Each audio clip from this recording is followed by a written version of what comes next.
ఎప్పుడు కూడా నగిరి తెలుగుదేశం పార్టీకి ఎప్పుడు కూడా కంచుకోట. ఇక్కడ నేనేం కొత్త కాదు, ఎన్నోసార్లు వచ్చాను. ఆ రోజు మిత్రులు ముద్దుకృష్ణనాయుడు గారు అనునిత్యం మీకోసం పరితపించాడు, రాత్రింబగళ్ళు కష్టపడ్డాడు. చివరి శ్వాస వదిలే వరకు ముద్దుకృష్ణనాయుడు గారు ఒక ఆదర్శంగా పనిచేశారు. అలాంటి ఆదర్శంగా పనిచేసిన ఒక నాయకుడిని స్ఫూర్తిగా తీసుకుని బాను ఇంకా బెటర్గా చేయాలి. ముద్దుకృష్ణనాయుడు గారు ఇక్కడే చదువుకున్నారు, ఇక్కడే ఉద్యోగం చేశాడు.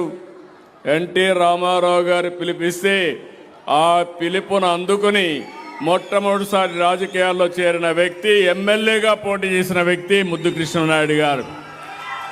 ఉండాలి, పేదవాళ్ళ సమస్యలు అర్థం చేసుకోవాలి. మీ సమస్యల పరిష్కారం కోసం అనునిత్యం పనిచేయాలనే ఉద్దేశంతోనే పేదల సేవలో పెట్టాం. ఈరోజు మీరు ఒక్కసారి ఆలోచిస్తే నేను సూపర్ 6 చెప్పాను, అందరూ అసాధ్యమన్నారు. సూపర్ 6ని సూపర్ హిట్ చేసిన ఏకైక కూటమి ఎన్డీఏ కూటమి.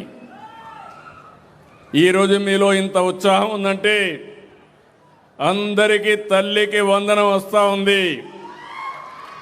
స్త్రీ శక్తి కింద ఫ్రీగా బస్సులో ఎక్కడికి కావాలన్నా మా ఆడబిడ్డలందరూ తిరిగే పరిస్థితికి వచ్చారు.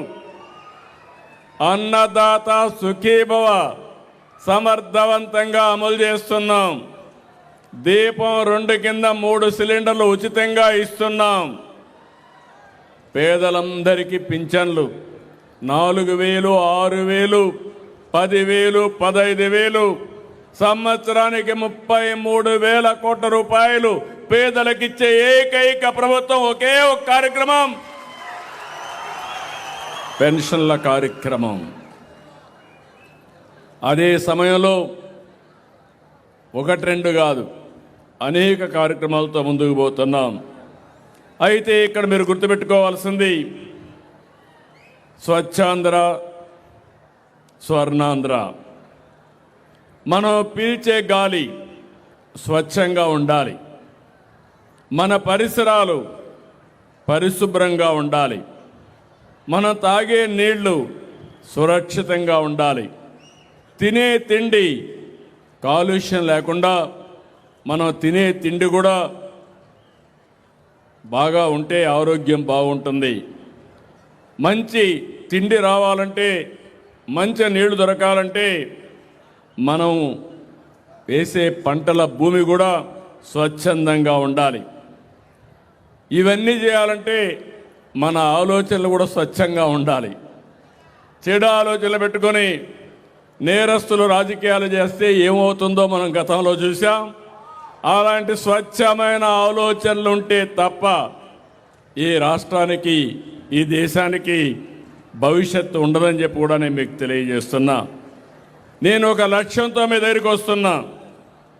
నేను ఈరోజు కొత్త కాదు.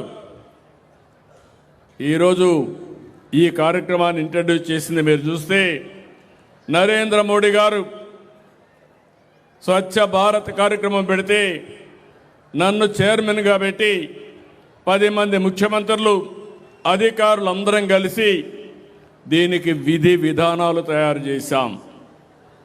భారతదేశం స్వచ్ఛ భారతదేశం వైపుగా ముందుకు పోవాలని, అదే మరి ఆంధ్రప్రదేశ్ రాష్ట్రాన్ని స్వచ్ఛ ఆంధ్రప్రదేశ్, స్వర్ణాంధ్రప్రదేశ్గా చేయాలని ఈ కార్యక్రమాన్ని పెట్టుకున్నాం.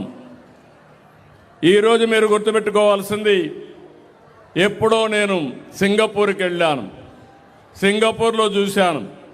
సింగపూర్లో చూస్తే రోడ్లు పరిశుభ్రంగా ఉంటాయి, ఆలోచన స్వచ్ఛంగా ఉంటుంది, గాలి స్వచ్ఛంగా ఉంటుంది, అందరికీ ఆదాయం పెరిగింది. అది చూసిన తర్వాత హైదరాబాద్లో సమైక్య ఆంధ్రప్రదేశ్లోనే నేను ఆ రోజు ఏదైతే ఒక కార్యక్రమాన్ని, జన్మభూమి కార్యక్రమం, ఇంకో పక్క ఏదైతే పచ్చదనం పరిశుభ్రం కార్యక్రమానికి శ్రీకారం చుట్టాను. ఈరోజు స్వచ్ఛ ఆంధ్రప్రదేశ్ కోసం మీ ముందుకు వచ్చాను. నేను మాటల్లో చెప్పడం కాదు, 5 సంవత్సరాల్లో ఈ రాష్ట్రం ప్రపంచంలోనే నెంబర్ 1 రాష్ట్రంగా తయారు చేసే బాధ్యత స్వచ్ఛ ఆంధ్రప్రదేశ్లో మేము తీసుకుంటాం. అండ్ ముఖ్యంగా నగిరిలో వీళ్ళు ఒక కార్యక్రమం పెట్టారు. చంద్రబాబు నాయుడు 4 సార్లు ముఖ్యమంత్రి అయ్యాడు, కానీ ఈ 4 సార్లు ఆయన ముఖ్యమంత్రిగా ఉన్నప్పుడు ఒక్కటి కూడా చెప్పుకోవడానికి ఏ పని చేయలేదు. అందుకే ఏం చేస్తారు, ఆ మీటింగ్కి ఎదురుగా ఉన్న హాస్పిటల్ని పేషెంట్లను కూడా బయటికి తరిమేసి క్లీనింగ్ చేశారు. అక్కడ వచ్చి ఆయన చెత్త ఊడుస్తాడని. మళ్ళీ ఆయనకు తెలుసుంటుంది ఈ నగిరి నియోజకవర్గంలో చంద్రబాబు నాయుడు ఏమీ చేయలేదు.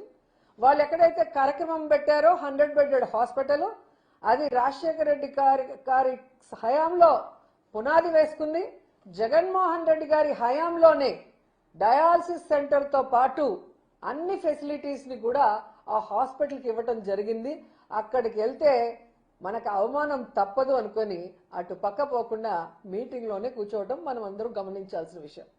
ఎందుకు ఇది నేను చెప్తున్నానంటే, చెప్పుకోవడానికి 4 సార్లు ముఖ్యమంత్రి అయ్యాడు చంద్రబాబు నాయుడు. ఈ నగరి నియోజకవర్గంలో చంద్రబాబు నాయుడు హయాంలో ఉన్న ఏ ఎమ్మెల్యే కూడా వాళ్ళ అధికారంలో ఉన్నప్పుడు ఇక్కడ ఎమ్మెల్యేగా ఉన్న అపోజిషన్లో ఉన్న బాను గాని వాళ్ళ నాన్న గాని ఈ నియోజకవర్గానికి చేసింది శూన్యం. నగరి విషయానికే ఎత్తుకోండి. నగరికి కావాల్సిన అర్బన్ హెల్త్ సెంటర్లు మొన్నటి వరకు రెంటెడ్లో ఉన్నాయి, జగనన్న హయాంలో మేం కట్టినవి. డయాలసిస్ సెంటర్ జగనన్న ఆశీస్సులతో మేం కట్టినవి. పార్క్ మేం కట్టినది. ఎలక్ట్రిక్ క్రిమినేషన్ సెంటర్ మేం కట్టినది. టెంపుల్స్ మేం కట్టినది.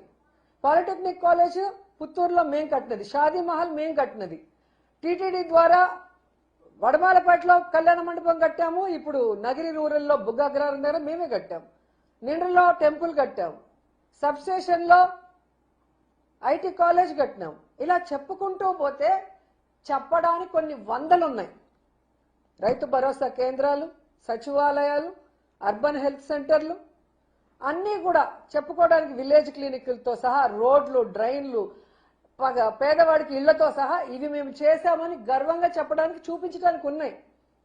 కానీ 4 సార్లు ముఖ్యమంత్రి అయిన చంద్రబాబు నాయుడు ఈ జిల్లాలో పుట్టి కూడా ఈ నగిరి నియోజకవర్గానికి చెప్పుకోవడానికి చేసింది ఏమీ లేదు. ఎంత సిగ్గుచేటో ఒకసారి మీ అందరూ కూడా ఆలోచించండి. అండ్ ఈరోజు ముఖ్యంగా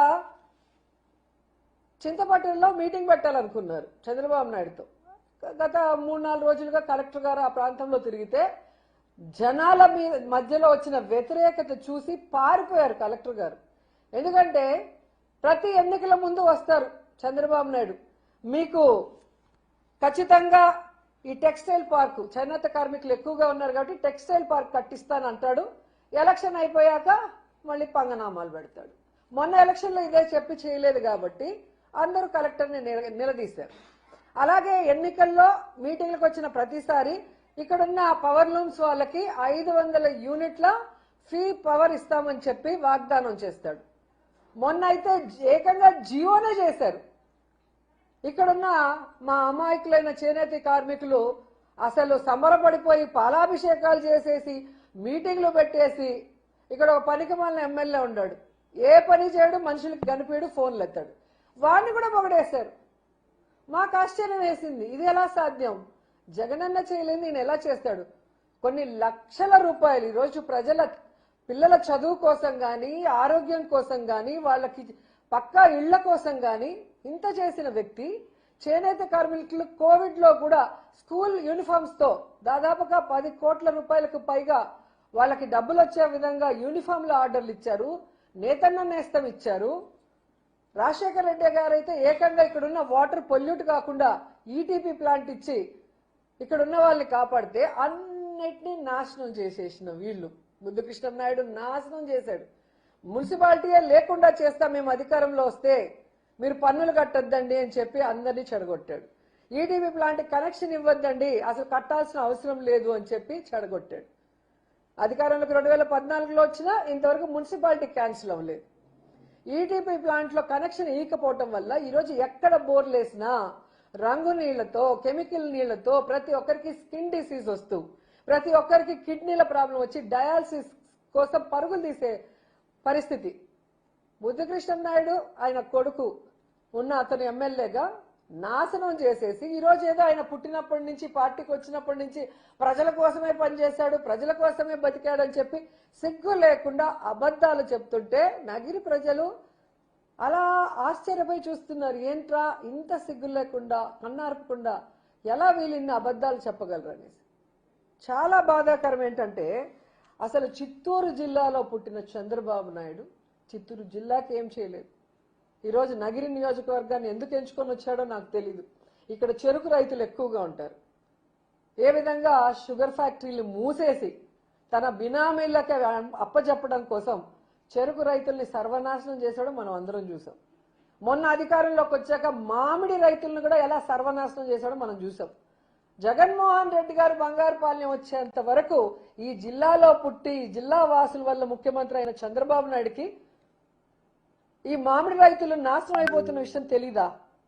జగనన్న వస్తున్నాడంటే అప్పుడు అఫీషియల్స్ తో మీటింగ్ పెట్టుకొని అడావిడిగా అమౌంట్ అనౌన్స్ చేశారు. చేసిన అమౌంట్ ఈ రోజు వరకైనా ఇచ్చారా? ఇంకా 40,000 మంది రైతులకి 360 కోట్ల బకాయిలు అలాగే ఉంటే వాటి గురించి ఏమీ ఈరోజు మాట్లాడు. మళ్ళీ కూడా సీజన్ వస్తుంది. అసలు మామిడి చెట్లు నరికేసుకుంటున్నారు రైతులు. ఈయన ఉన్నంత వరకు మనకి ఏ ఉపయోగం లేదు. మనం పెట్టిన నీళ్ళకి మోటార్ వేసిన కరెంటు ఖర్చు కానీ ఆ ఎరువుల ఖర్చు కానీ లేదా ఆ మందుల ఖర్చు కూడా రావట్లేదని చెప్పి ఇంతకన్నా సిగ్గుచేటు ఉందా చంద్రబాబు నాయుడికి? ఇక మీరు చూస్తే ప్రతి మీటింగ్ లో చెప్తాడు సూపర్ 6 సూపర్ హిట్ అని. ఇది ఎన్నిసార్లు అయినా కూడా ఎంత సౌండ్ గా చెప్తాడో అబద్ధాన్ని. నేను సూటిగా చంద్రబాబు నాయుడిని అడుగుతున్నా, మీరు సూపర్ 6 అన్నారు. ఆ సూపర్ 6 లో మొదటిది ఏంటి?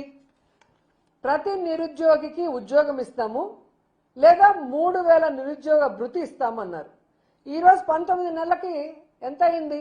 దాదాపుగా 45,000 రూపాయలు ఒక్కొక్క నిరుద్యోగికి మీరు ఇవ్వాలి. వాళ్ళకి పంగనామాలు పెట్టినట్టే కదా. మరి సూపర్ 6 లో ఫస్ట్ ఇదే సూపర్ ఫ్లాప్. మరి ఎట్లా సూపర్ హిట్ అని మీరు చెప్తారు? ఇక రెండోది 2 కోట్ల మంది మహిళలకి ఆడబిడ్డ నిధి. ఇంట్లో ఎంతమంది 18 ఏళ్ల పైన వాళ్ళు ఉంటే అంతమందికి 1,500 ఇస్తా అన్నారు. దీని ప్రకారం చూస్తే ఒక్కొక్కరికి 27,000 రూపాయలని ఇప్పటికే మీరు యగనామం పెట్టారు. మరి ఎలా సూపర్ 6 సూపర్ హిట్ అని మీరు చెప్పుకుంటారు సిగ్గు లేకుండా? నాకు చెప్పాలి. ఇక మూడోది ప్రతి పిల్లాడి తల్లికి వందనం 17,000 ఎగనామం పెట్టారు. నేను 17,000 అని ఇంకా ఎక్కువే చెప్తాను. ఎందుకంటే ఒక బిడ్డ ఉంటే 15,000 ఇస్తాము, ఇద్దరుంటే 30,000 ఇస్తాము, ముగ్గురుంటే 40,000 ఇస్తాము, నలుగురుంటే ఎంతమంది ఉంటే అంత అన్న మాట్లాడిన మీరు ఒక్క బిడ్డకి జగన్మోహన్ రెడ్డి గారు దాదాపుగా 80 లక్షల మంది తల్లులకు ఇస్తుంటే దాదాపుగా 30 లక్షల పైగా తల్లులకి ఏకంగా పంగనామం పెట్టారు ఇవ్వకుండా.